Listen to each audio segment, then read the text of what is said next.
Dear listeners, 2020 has been a difficult year for all of us. And as it draws to a close, we at The World Transformed wanted to give you something. A gift of sorts. So, get that wine a-mulling, get that fire roaring, and turn up your headphones for this, the TWT FM Christmas Special!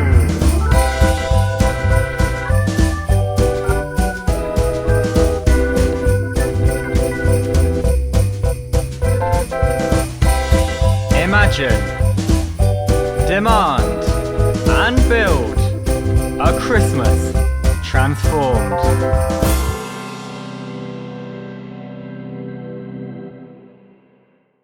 TWT FM is back. Well, soon. We've been quiet for a few months working on a new series that will drop early next year. It's about leisure, free time, public space, and the joy of connecting with each other, stuff we've been doing less of in 2020. We're really proud of how it's sounding, and we can't wait to share it with you. But for now, after this challenging year of plot twists, and in the spirit of festive giving, we thought it was only right that you, the listener, deserve a gift. TWTFM presents a special episode in search of the true meaning of Christmas. On the one hand, there's this Christmas of excess. Too much food, too much drink, a glut of gifts you don't really want or need. On the other, the Christmas of charity, of giving, of solidarity. A window of time at the end of the year where work stops, we meet with loved ones to give thanks and to give back. Like it or not, Christmas is here to stay. But which Christmas? This is a classic Dickensian tale of a Christmas transformed. It begins with everyone's favourite disaster capitalist and pantomime villain, Mr. Jeff Bezos.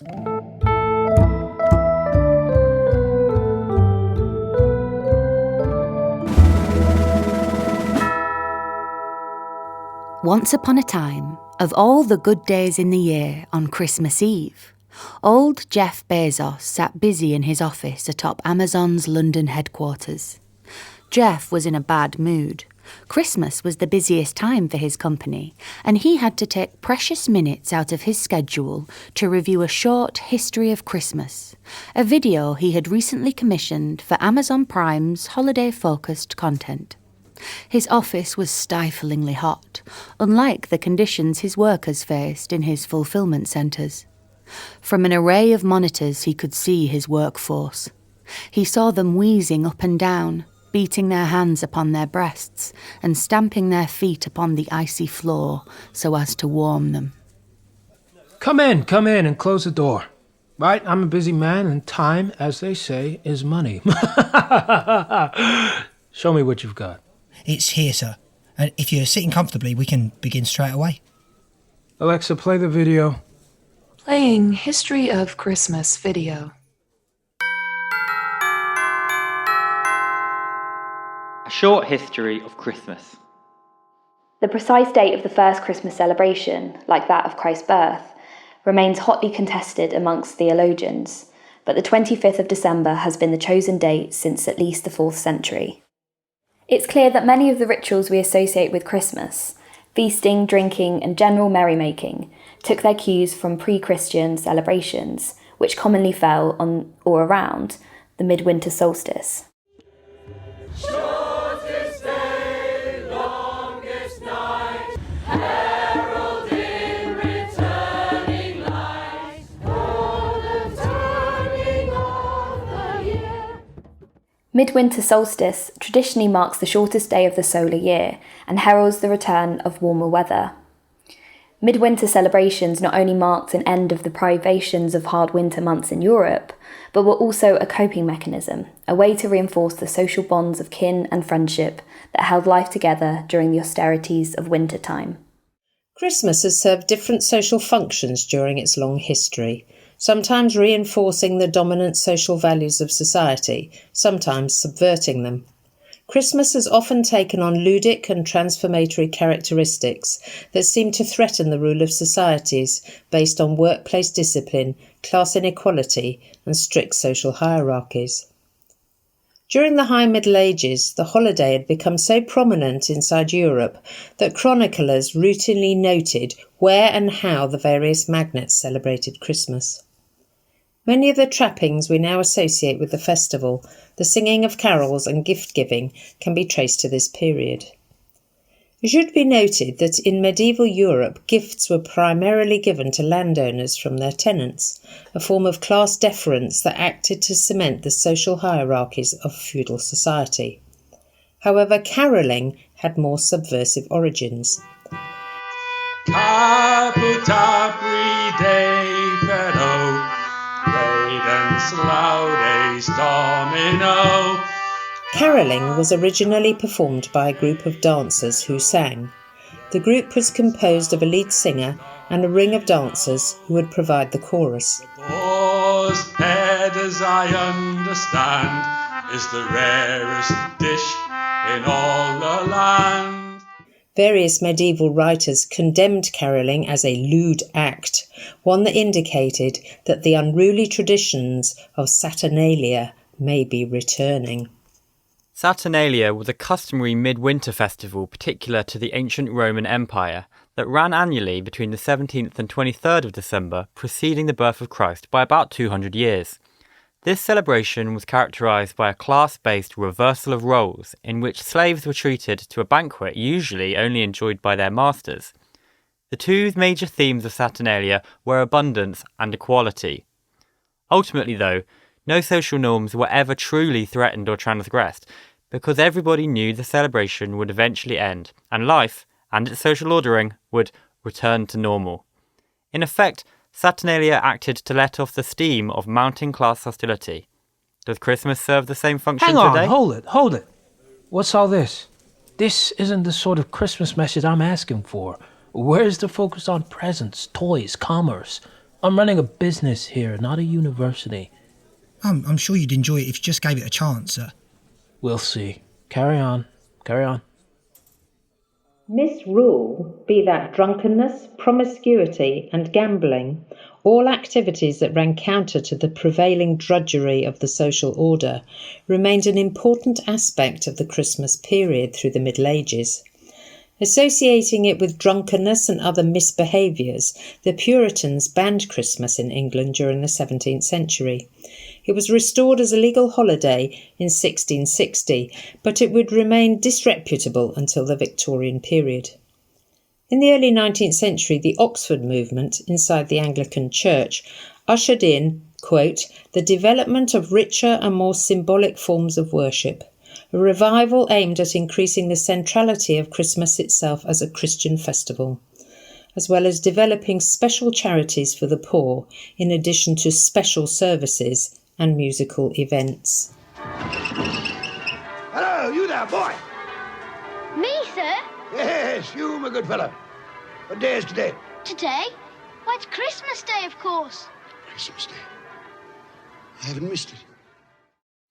Charles Dickens and other writers helped in the revival of the holiday by changing the consciousness of Christmas and the way it was celebrated, emphasising the family, religion, gift-giving and social reconciliation opposed to the historic revelry in which the order of the world had threatened to be turned upside down. In the present, Christmas has once again become a generalisable midwinter celebration, marked and celebrated by families regardless of their religious belief or their lack thereof. As a public bank holiday mandated by the state, Christmas can be a welcome rest from the daily routine of work. However, the Victorian tradition of gift-giving, now attached to a rampant consumer capitalism and the expectation to provide a series of celebratory banquets, places enormous financial burden and stress on many families, with many entering debt to ensure the perfect Christmas. Debt is not only the only social ill to follow the holiday season, as rates of domestic violence and spouse abuse also unfortunately skyrocket. However, the holiday's focus on communal celebration, its centering on gift-giving and the message of goodwill towards all, acts to cast light on many of the ongoing social crises that remain buried just below the surface of everyday life. Christmas is often accompanied by an outpouring of social solidarity, with many giving up their time to volunteer with homeless charities or to work in local food banks. How we maintain this spirit of cooperation all year round and develop it beyond the charity model to a model predicated on reciprocal social solidarity and human flourishing remains an ever-pressing concern for socialists and progressives everywhere.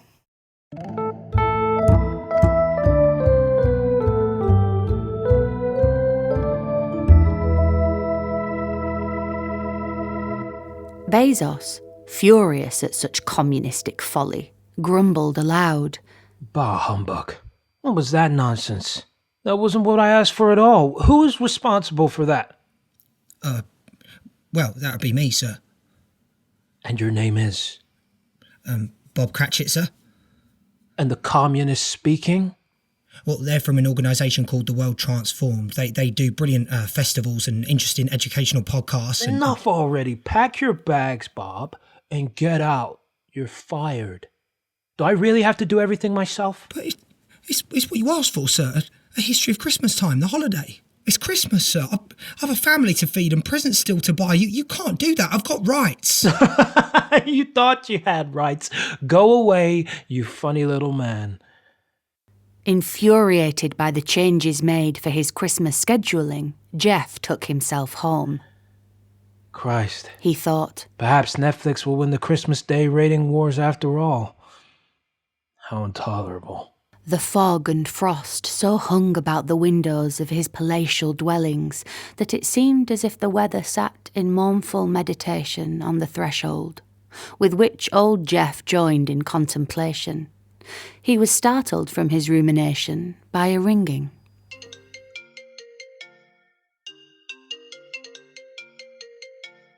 Alexa, what's that ringing?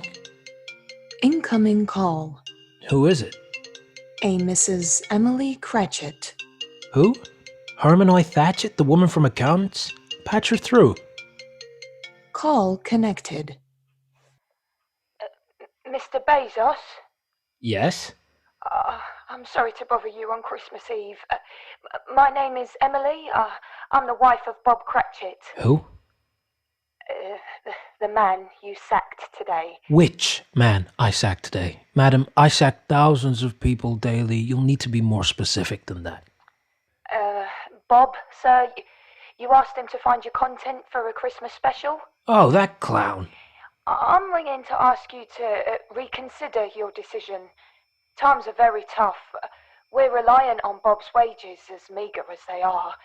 Our son Tim is ill. Look, madam, I didn't make my money by begging people or asking for handouts. I saw opportunities and I took them. Your husband was lucky to have a job, as are the millions of ingrates I employ worldwide. But nothing, madam.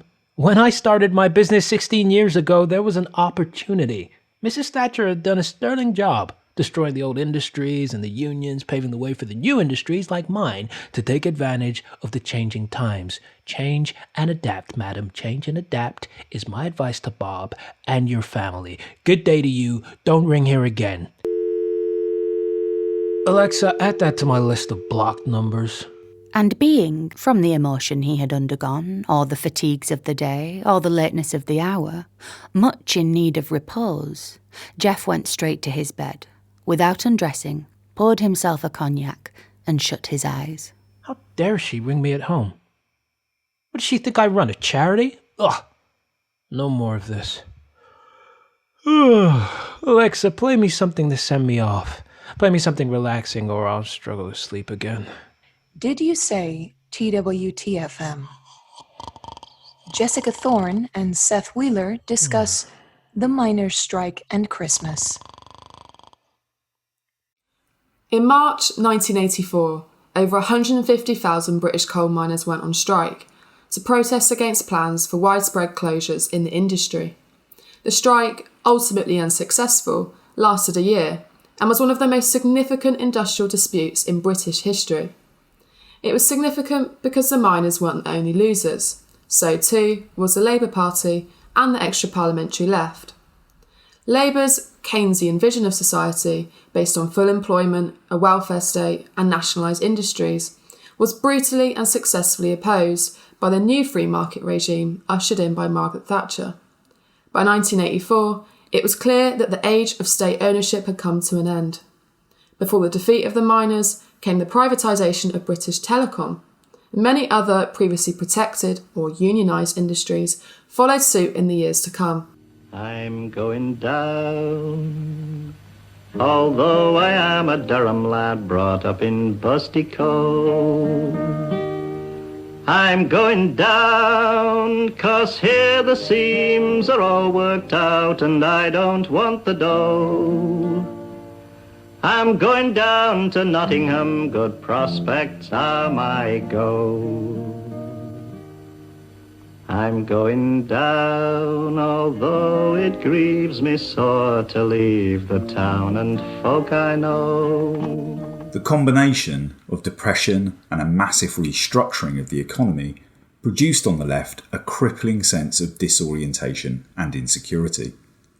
Reflecting on defeat in his book The Age of Extremes, the historian Eric Hobsbawm wrote, "Since the 1970s, a number of mainly young and middle-class supporters have abandoned the main parties of the left for more specialised campaigning movements, notably the environmental movement, the women's movement and the so-called new social movements, thus weakening the old party structures." There are many contemporary parallels with Hobsbawm's assessment of the left's defeat during the 80s. In some ways, it echoes the attack line of the Labour right in the 2019 election. Hobsbawm's critique of the young, new left, seemingly more frivolous and self-indulgent than the old, could be transposed onto those that dismissed the Corbynite movement as belonging to a metropolitan elite. For Hobsbawm, the defeat of what he called coalfield Labourism created a political vacuum, one which began to be filled by the xenophobic and racist right. What happened in 1984 and 1985 tells a very different story to the one provided by Hobsbawm. His downbeat assessment rightly characterised the severity of the defeat, but the diagnosis seems skewed when one looked at what sustained the miners' strike for 12 months. For alongside the industrial struggle, a large and diverse mix of social movements, many of them belonging to the new social movements derided by Hobsbawm, poured their energy into supporting the miners and their communities. This included the women who had been involved in the Green and Common Peace Camp, anti-racist organisations, unemployed workers associations, working class polytechnic students, and the well-known case of lesbians and gays support the miners. If you've supported LGSM, then thank you. Because what you've given us is more than money, it's friendship. When you're in a battle against an enemy so much bigger, so much stronger than you, but to find out you had a friend you never knew existed, well, that's the best feeling in the world. The miners' strike was an important lesson in solidarity. Sustaining a strike has always required outside support. Indeed, rarely has a strike dependent on internal trade union support alone been successful. To put it simply, a strike is a race between the workers and the company. The question is, who will crack first? The company, starved of labour and production, or the worker, starved of wages? It was this crucial question that was to become the source of sullen tension in pit villages in December 1984. So with Christmas and New Year fast approaching, many miners were torn between their support for the strike and their loyalty to their union, with the desire to provide their families and themselves with a traditional festive period. The National Coal Board took advantage of the already crippling economic pressures that had been lumped onto miners' families by applauding the half-empty buses of strikebreakers who were then returning to work. Winter on the picket line was beginning to bite. Well, I think the unions are obviously one body where a tiny fanatical minority can and seem to be able to take over a whole union and then say that they represent the whole union. The miners desperately required solidarity. Union funds were drying up and public attention was drifting towards festive celebrations. The government and the Coal Board gave miners a simple choice: stay on the pickets or enjoy a traditional Christmas at home. Recognising the social pressure that Christmas placed on many mining families and the strike itself, a global wave of solidarity was mobilised in the spirit of the season. In November 1984, in London, members of the Westminster Miners Support Group dressed up as Father Christmas and protested outside Hamley's toy shop. illustrating the plight of the miners' children for whom toys were a luxury their parents could no longer afford. 4 of the protesters were arrested. On the 7th of December, the Brixton Academy hosted Arthur Scargill's Christmas party, a benefit gig for striking miners, which featured, alongside others, The Clash as headliners.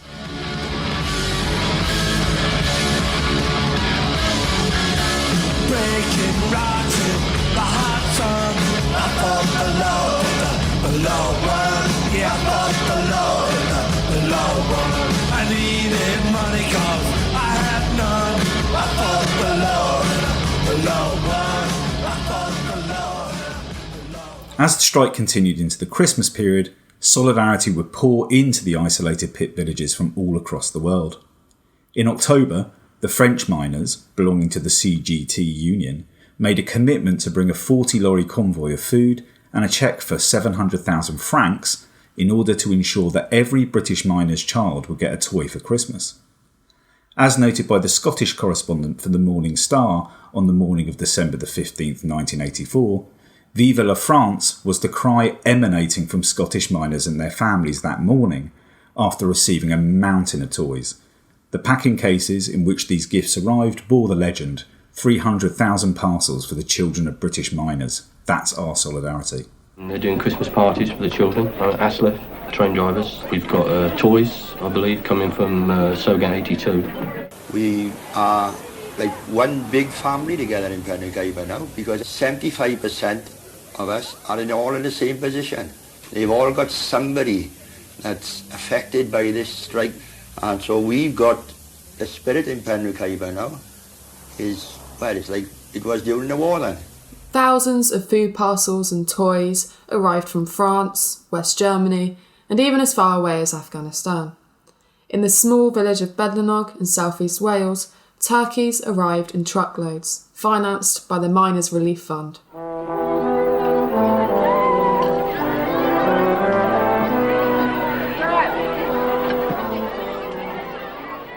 So, Christmas and class struggle really aren't as incongruous as some might think.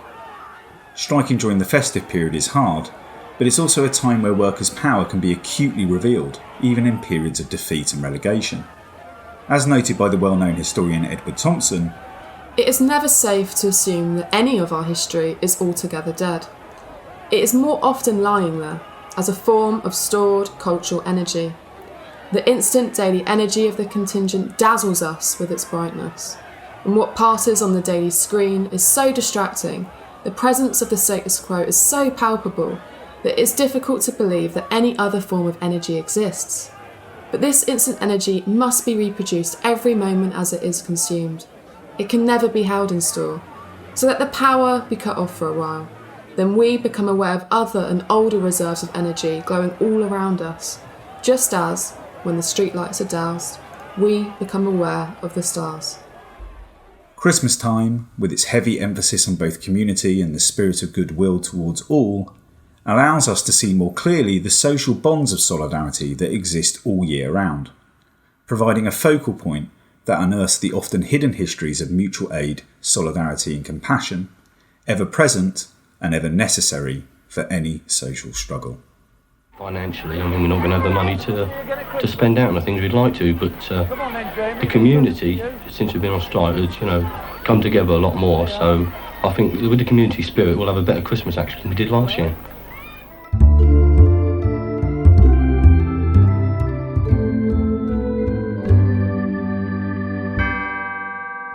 Images of strike actions over Christmas time haunted Jeff's swirling dreams. He awoke in the middle of a prodigiously tough snore, and it was so dark that looking out of bed, he could scarcely distinguish the transparent window from the opaque walls of his chamber.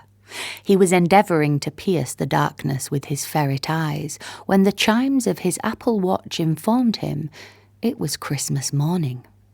Time for a gift, I think. No need for wrapping paper. I like my packages as they come, direct from the warehouse. Jeff went to his front door, where piled outside he found a great many brown boxes, all embossed with his own Amazon logo.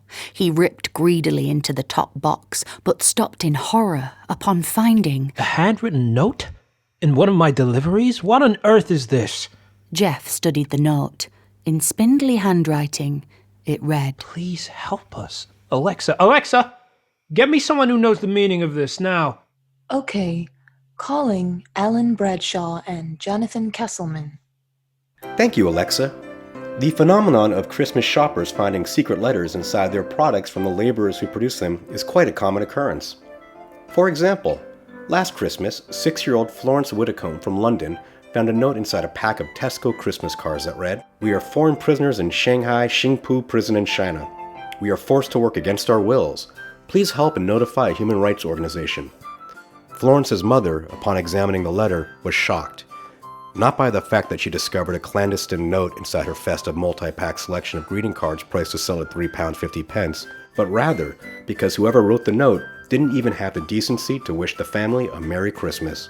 Previously, the journalist and fraud investigator Peter Humphrey was detained at Xingpu for 23 months, and he claims that while there, he personally witnessed many of the imprisoned laborers concealing these notes as they were forced to make products for the fast fashion chains H&M, Primark, and C&A, among many others. When interviewed, Humphrey read aloud one such note.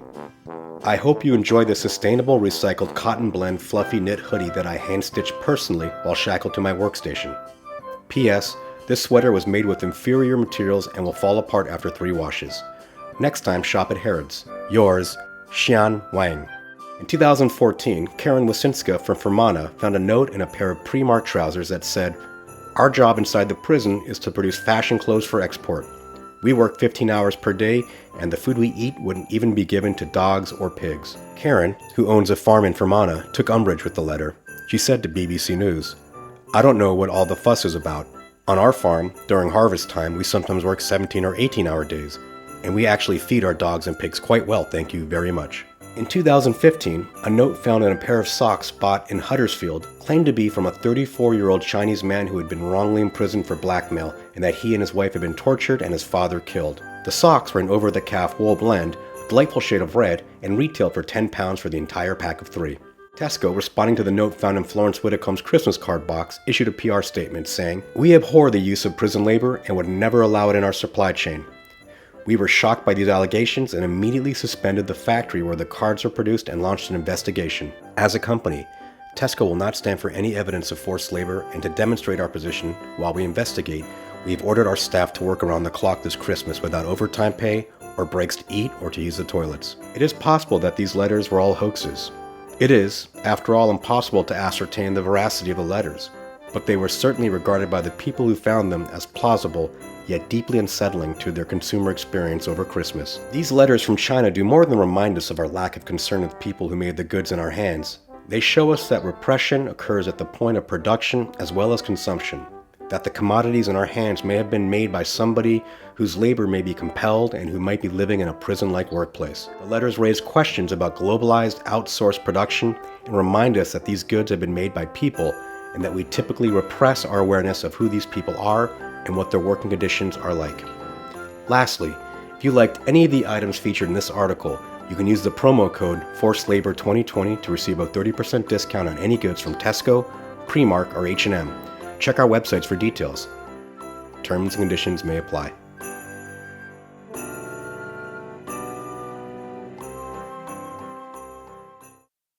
Bezos grew to fear what else he might find on what was supposed to be a pleasant Christmas morning. He sits up to get his thoughts together and decides he needs something to calm his weary nerves. Alexa, turn on the television. Turning on television. Bezos finds his eyes adjusting to the blaze of unnatural ruddy light before settling and the image becoming clear. Ah, yes. TV, that's what I need. Calming TV. Now what's on? Ah, the Queen's speech. The best of all things good and proper about this miserable country. What the hell is this?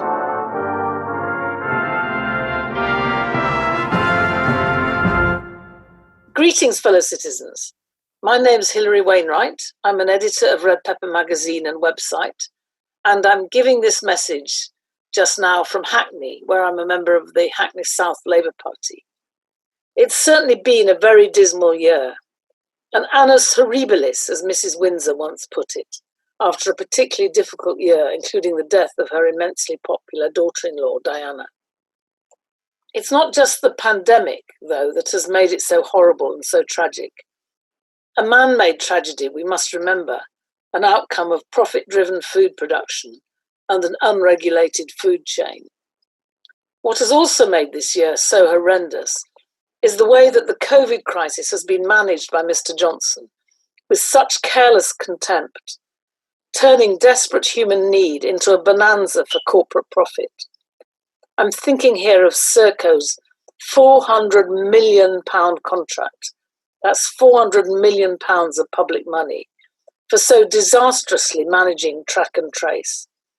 And alongside this, the super profits made by Amazon out of our enforced dependence on online shopping. In spite of these challenges, fellow citizens, our social creativity and human instinct for solidarity has not been crushed. We've surely been hugely cheered by the way that the collective intelligence of the many has broken through the chaos caused by the negligence of the few, to provide mutual aid across our neighbourhoods, to redeploy aeroplane factories to make ventilators, and to exert extra effort and creativity on the front line to provide the care that was and is needed in our run-down public hospitals. For it was, after all, comrades, that belief in the values and capacities of the many against the injustices of the few that was the driving force behind our support for fellow citizen Jeremy Corbyn. And it is these acts of solidarity which surely now must provide the lodestar for how our movement can be renewed and can renew itself. It is these initiatives, prefiguring a society based on people's mutual needs rather than private profit, that must drive our renewal, and not the internal battle against a purge carried out by one of the most dire and uninspiring of Labour leaders ever. Of course, we must stand up for democracy and for free speech, but simultaneously we must engage our energies with reaching out to all those fellow citizens who this year, and most likely over the festive season, are, through daily acts of kindness, showing what a society for and by the many would in practice be like. We imagine ourselves as citizens, and we behave as if we are, standing up for democracy, freedom of speech, and economic dignity. But in reality, we are subjects of a monarchical state. Our MPs are accountable not to us, the people, but to the Crown in Parliament, that is, the British state. But here too is a source of good cheer, for we are seeing just now, under the pressures of the pandemic, a speeding up of the breakup of the British state, whose loyal servants, after all, were so determined to prevent a true socialist from becoming Prime Minister. The movements for independence in Scotland and Wales are driven by a desire for democratic self-government and a revulsion from the corruption, old and new, of Westminster. And the movement towards a united Ireland, a vital nail in the coffin of the British state, is increasingly pluralist and non-sectarian, breaking from the reactionary social prejudices of the past. Bring on the breakup of the British state is my message this Christmas, in favour of the growing desire for democratic self-government in politics and in economics, and in favour of democratic states across the nations of Britain, which would support the grassroots solidarity we have witnessed this year, not block it. This will also mean an end to the monarchy, which, sitting on top of our hierarchical society, symbolises a unity which is in reality increasingly hollow. Buckingham Palace and all the vast royal residences will be transformed into urgently needed social housing, and we will exercise our right to roam across the thousands of acres of royal land turned into common land. In the meantime, friends and fellow citizens, let's build solidarity with our neighbours and our workmates, support the democratic rights of our comrades in the Labour Party, buy our books from Hive and local bookshops, subscribe to Red Pepper, and support the world transformed. Enjoy yourself safely in the next few days. See you next year, post-vaccine, and let's exchange a comradely hug or two.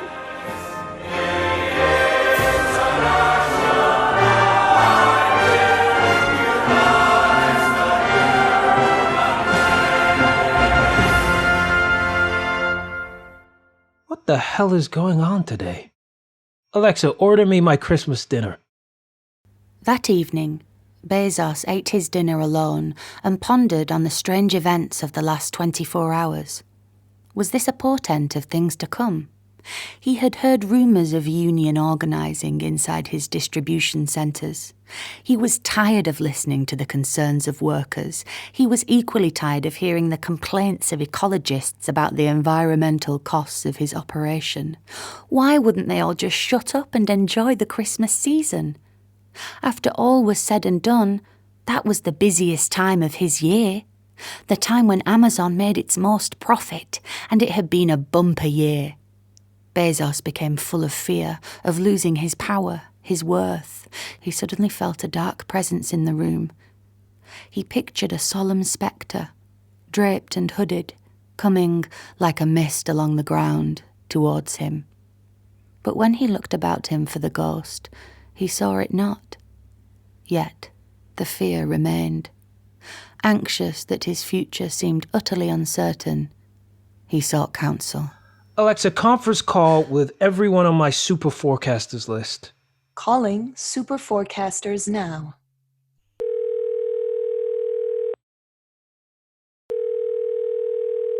Hello, my name is Keir Milbin. You may remember me from such podcasts as ACFM, the home of the weird left. Well, as well as our podcasting activities, we at ACFM also offer a psychedelic futurism service in which we engage both the occult tombs of high theory and the low practice of sniffing the psychic aura of the working class. So after an extensive research programme, also known as walking to my bookshelves and getting down 4 Futures by Peter Fraze, I can give you not one Christmas future, but 2. The first Christmas we could call the rentier's paradise, a Christmas in which climate change has been addressed to the extent that it suits the super rich, those who own assets. I mean, we're not all in it together. In a market system, your interests only count if you can pay. So this is a world, this rentier's paradise, in which only the most managed of democracies survive. Our current rentiers' alliance between what we might think of as propertied pensioners and the super rich, that will break down over time as wealth centralises and houses are sold off to pay for elder care. 20 years of culture war will have sapped our will to live. If you want an image of the future, picture an Oxford graduate saying he identifies as an attack helicopter on the BBC forever. In this renter's paradise, Christmas is still a special time. Although now it's Christmas hour rather than Christmas Day. We had the good fortune of KPMG achieving a 2,300% efficiencies at Christmas in the late 2020s. So on this Christmas Day, I have my Christmas dinner in a hab unit rented by the hour. I finish off my Bastani burger, as my lab-grown turkey is called these days. Then I have to go for my shift on the self-defence wall. I mean, we've got to keep those foreign germs out, you know. I'm late for my shift, so I call an Amazon Uber. You may be thinking a self-driving car. You're joking. Why would we invent technology? Why would we invest in technology when labour's so cheap? After my shift on the self-defence wall, I get back to my gig work, grading academic papers. If I work really hard, I should be able to pay off my Xmas Bastani burger debt by April 20. The alternative Christmas, the acid communist Christmas, is a little more joyful, but it does contain its own challenges. I mean, Christmas is still a special time in the acid communist future, although we now call it the winter solstice 10-day bender. I finished my 15 hours work week already, so I'm going to head down to Stonehenge for the solstice with my friend Arthur Mix. Can't go too wild, actually. I've still got to record an episode for the 20th season of ACFM on Boxing Day. Hope it's not like last year. I had to drag Jeremy out of a 24-hour gong bath. Eyes like saucers. He'd lost 2 fillings. Nightmare. Of course, we still give presents in the 24-hour in the acid communist future. I've booked some time in the community fabrication unit. I'm going to make some dub plates for my mate Seth, downloaded some unused sounds. But before I get to that, I've got to go to some meetings. I mean, the trouble with democratic planning, it takes up too many evenings. There you go. Rentierism or acid communism. A tough choice, but those 2 futures are already pregnant in our present.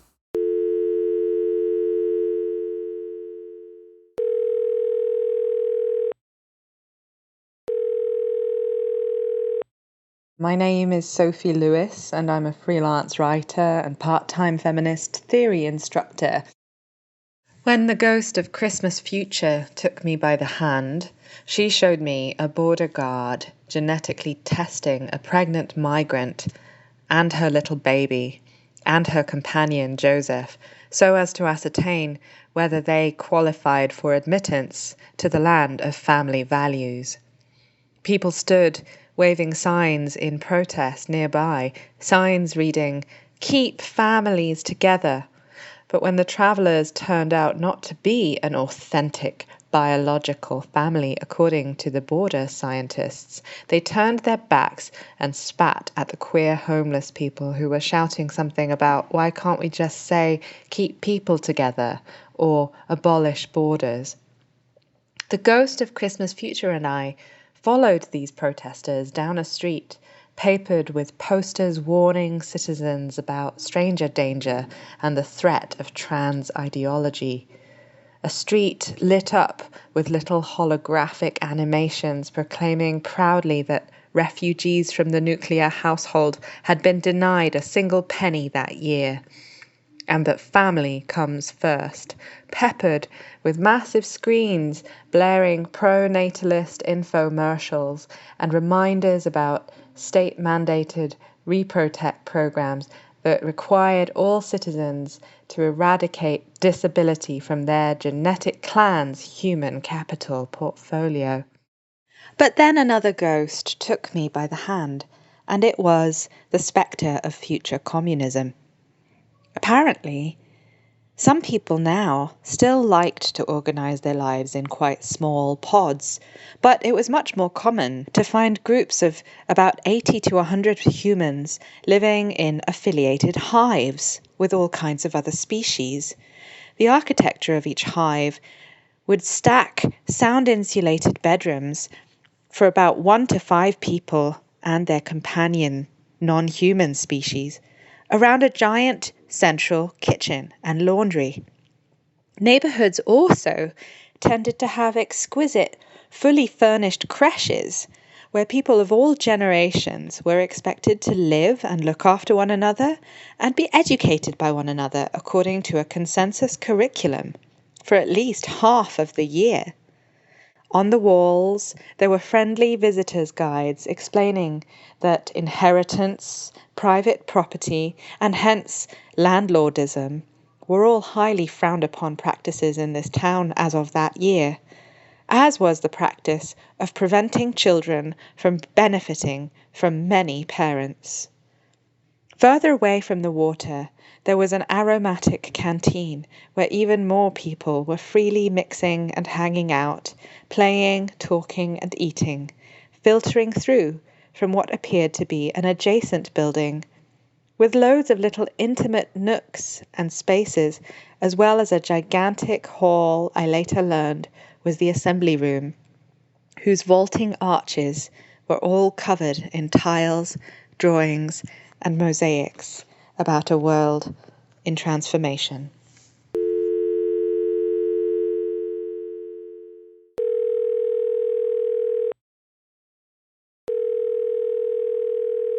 Hi, I'm James Butler. I co-founded Novara Media, where I still host Novara FM. Let me tell you about Alexei. Alexei is sitting around a tree with two young children. The kids are unpacking decorations for the tree from sturdy boxes where they glint, carefully packed like little jewels. Some of those decorations are old. Some were made by Alexei's parents when they themselves were children. Some of them have stories that go along with them. Some are more recent gifts from friends. One of the kids is old enough now that they'll spend a chunk of their winter lessons next year making an ornament, working with their hands, thinking about how you might imbue an object with meaning. But Alexei finds himself thinking. The tree has become, over the last century or so, a bit of a symbol, and like all strong culture symbols, evolved by taking on layer upon layer of meaning without anyone in charge really ever laying down rules about what it means. You can see why. After the change, trees mattered, carbon capture and all that. But did that really explain why so many houses like this one had started to be built around living wood? He's proud of the workmanship that incorporates it. Though he spends most of his time as a writer, he spends 1 week a month as part of one of the Valley's house-building crews. Usually after a few weeks of writing, is glad of work he can touch, even if it leaves his muscles sore. There are houses not far from here where living branches curl round infill, made from the rubble of the old Palace of Westminster. Those were good to build. Yes, the tree. Before the change, people used to hack off bits of trees and bring them inside in winter. He prefers the living one, but he can see why you might do it. It's funny to think of them living in their plate glass cities, sick with capital, sick with work, sick with the mania of speed. You can see why they might have hungered for trees, their slow organic majesty, their life. If you walked out of this house right now and looked down the valley towards the city, you'd see in the distance a lot of those same buildings from that time. One of them was once the tallest building in Europe. Its razor lines are now softened with the organic swell of the vertical farm, which has long since replaced its luxury hotel. He lifts one of the kids to hang a decoration on one of the tree's higher branches. It's one of the decorations that commemorates an ancestor, some biological, some cultural or collective, some more myth than history. Music he had scarcely noticed in the background breaks off. One of the kids had been learning ragas in school and they'd sent him home with a keyboard to play over the long winter break. They must have seen their mum pulling in on her bike, his sister. He'd been caring for her kids for the past month while she attended the quarterly regional parliament. Honestly, he hated some of the stories she'd come back with, the ego, the squabbling. Even while she'd thrill over plans for new carbon scrubbing tech or lose sleep over the periodic fears and resentments and hatreds which still passed through the community. He'd be pleased when she reached her 2-term limit. He thought she might be, too. Happy at least to be here, hungering perhaps for the local winter festival party, the 3 days of food and music and dancing for everyone, by everyone. Infants to ancients, local and passerby alike. Yes, how different a branching the world could have taken. But let me tell you too about Marina in another world. It's 11 p.m. on 23rd of December and Marina's on her way home, waving her Amazon Unipay chip across the sensor and shrugging down into the seat on the TfL budget bus. She'd usually pay a bit more to use the Uber tube, which gets you to zone 6 a bit quicker, but she's saving for presents for the kids and she's worried about rent and she's worried that the government will cut basic pay again and she's worried about putting credit in the NHS Plus account for the COVID-43 vaccine.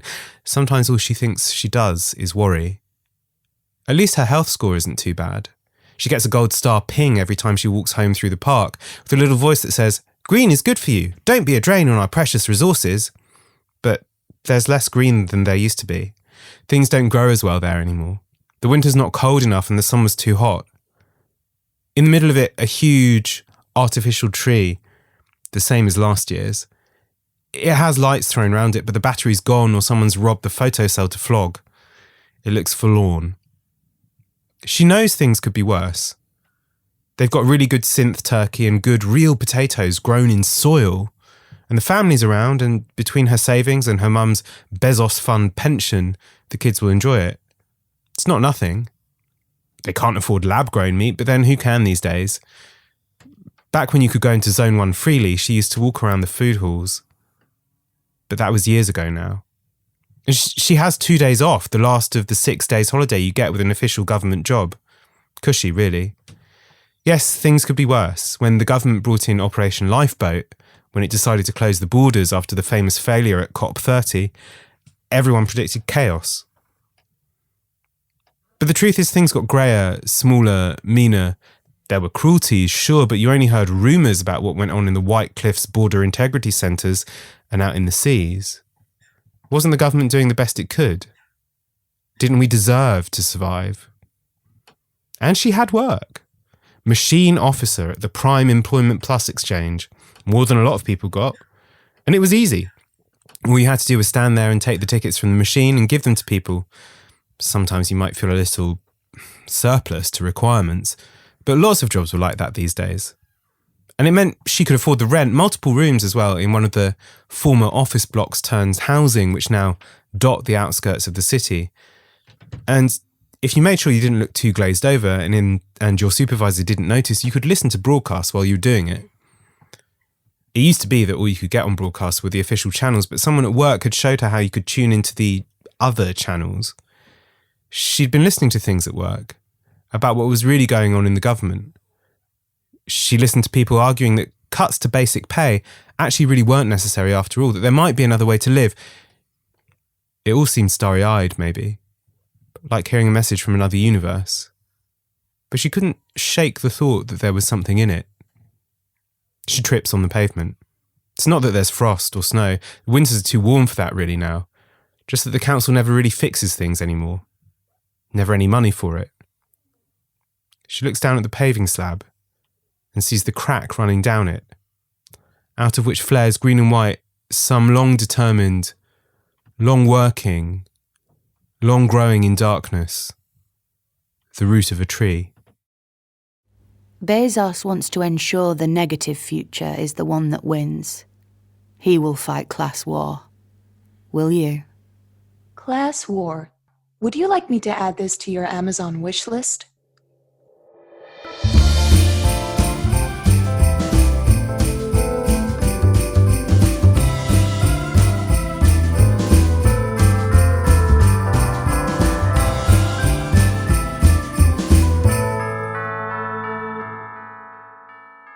You've been listening to A Christmas Transformed, a special festive gift from TWT FM. In the new year, we'll return proper with a new series on the topic of leisure.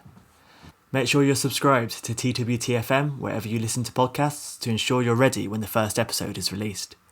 But for now, from the TWT FM team and the wider World Transformed network, we wish you a Merry Christmas and a Happy New Year. Stay safe, and we'll see you in 2021. Ho, ho, hoing. What do you think on Christmas it be snowing? And people get their equal, here's the 411 for growing. You knowin', we're blowing in the ghetto, they get nothing. No toys for little boys, no curls for girls, a turkey stuffing. They laugh, they know that half the peasants ain't thick. You might just wanna act with my presence, ain't Nick. So think a little about the people minus money. And when you get your dough, why don't you show some kindness, honey? Go ahead, get fed, and spread a little love. Give what you can afford, just like the Lord from up above. A quote, a note, and one you won't believe. It's better to give than to receive. Yo, it's Christmas. TWT presents A Christmas Carol, A Christmas Transformed was produced by The World Transformed. Chloe Massey played the narrator. Enyi Okoronkwo played Jeff Bezos. Nora Lopez Holden played Emily Cratchit and Alexa. Sam Swan played Bob Cratchit. We heard contributions from Jessica Thorne, Seth Wheeler, Alan Bradshaw, Jonathan Kesselman, Hilary Wainwright, Sophie Lewis, James Butler, and the inimitable Keir Milburn. The World Transformed relies on you. So head to theworldtransformed.org to become a supporter now. Subscribe to the podcast and we'll see you in 2021.